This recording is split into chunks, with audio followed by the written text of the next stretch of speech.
Race number 5 at Ascot on Wednesday will jump at 3:15. It's the Heineken 3 handicap over 1,000 metres and in replay. Let's have a look at the Bunbury win of Son of a God.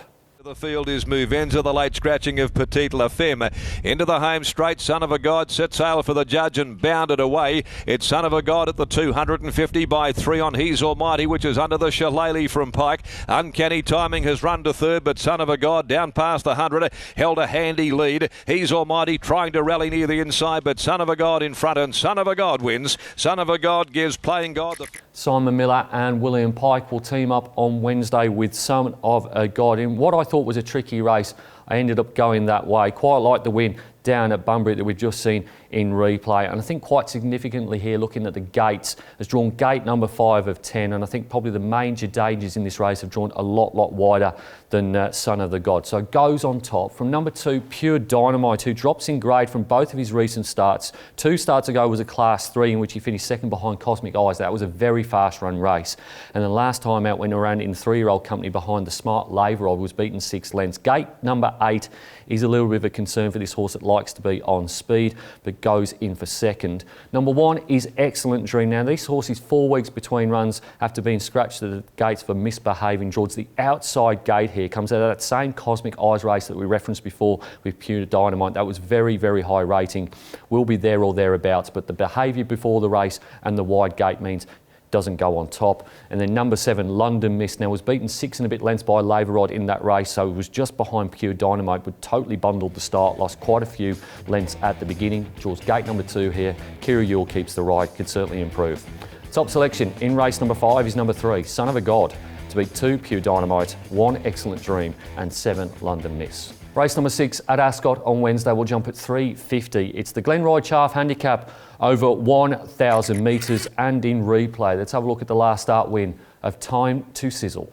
Further back with Orocino and She's a Boo too. Time to Sizzle though, burst away from them, down by the 250, shot away by 5 Jevelation, then down the outside Snippy Miss. Baby Blues runs on, but Time to Sizzle well clear with 100 left to go. Baby Blues is starting to jump up out of the ground. The leader's walking. Baby Blues is cutting it down. They dived at it. Time to Sizzle fell in the replay race, but it was on a soft track and it was over 1,100 metres. I think the 1,100 metres is a touch too far for Time to Sizzle. I'm expecting them to stay at the 1,000 from here on in. And if Time to Sizzle reproduces what she did back in December over course and distance, well, they won't see her for dead. She goes on top with just the 55 kilos. From number 1, Metro Boy, who resumes in a lower graded race than the ones he was contesting last year. He was going around in 66 pluses, 72 pluses and graduation handicaps behind the likes of Shinju, Rebel Yell and Downforce. It was only 3 and a bit lengths off Unitime in a 72 plus.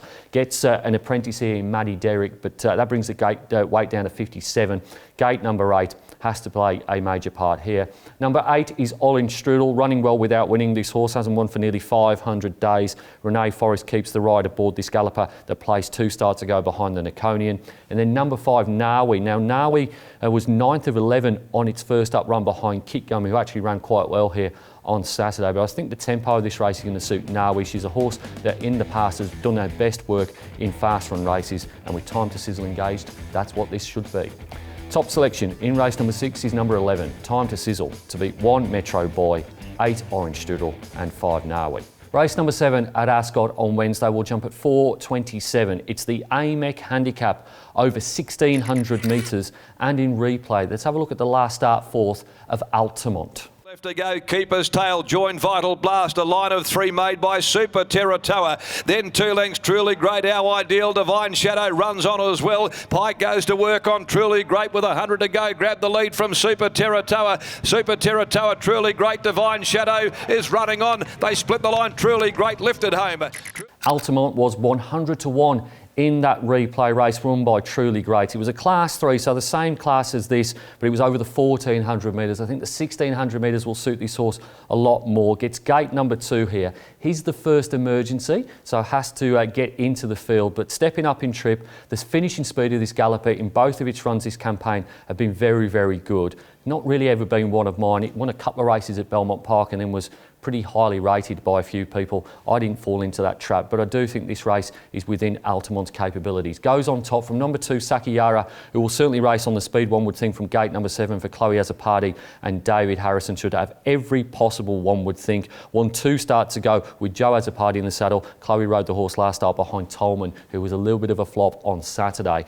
Number 1 is I Am Spartacus, and this horse placed in what was a fairly good rating contest at Bunbury last week, was beaten by Zachariah Bro, who's been running well in town on Wednesdays in particular. And then number 7, Overthought, likely to do it tough from the gate, one would suspect. Gate number 12 in this field. Tongue Tie goes on for the first time, and Ryan Hill keeps the ride.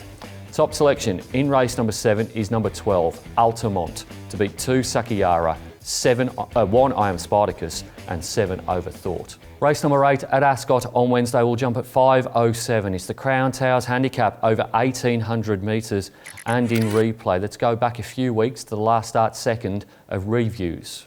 Tackled though by Plead the Fifth and Flirty Friars together. A length reverse, no run. Rayani plays the game, winding up down the outside with its runners will. It plays the game, reverse, battling back Plead the Fifth. Flirty Friars on the inside, reverse in front, plays the game, trying to haul it in. They hit it together. Oh, there's not... It's been 32 days since we saw Reviews in action. That was in a graduation race, only just touched off by Plays the Game. It wasn't a particularly high rating Saturday race, it has to be said, but I think this horse will appreciate the month off. He's officially 12th up in its campaign. Back to the 1,800 metres, I don't think there's any knock on that at all. Its maiden win was over 1,600 metres. Gate number 1 should race on speed or be not too far away for Stephen Parnham and Stefan Vahala. Goes on top from number 3, Dynamic Forces. Only had the 3 starts, so he's lightly raced and unexposed. Did beat Treasure's Crown last time out. That horse went round in the feature race on Saturday, albeit at very big odds. Led all of the way that day, will be there or thereabouts. Number 1 is Rexford, who was spec'd at long odds 7 days ago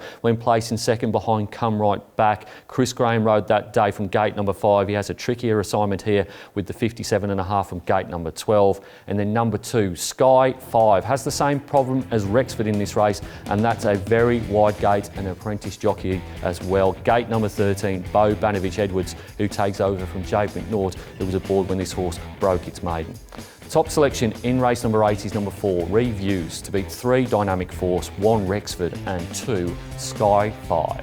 It's now time to nominate my best bets on the Ascot card. Going in race number 1, surely it's the day for number 5, Diamond Trade. And then in race number 7, if you can get a run, number 12, Altamont, I think will be hard to beat.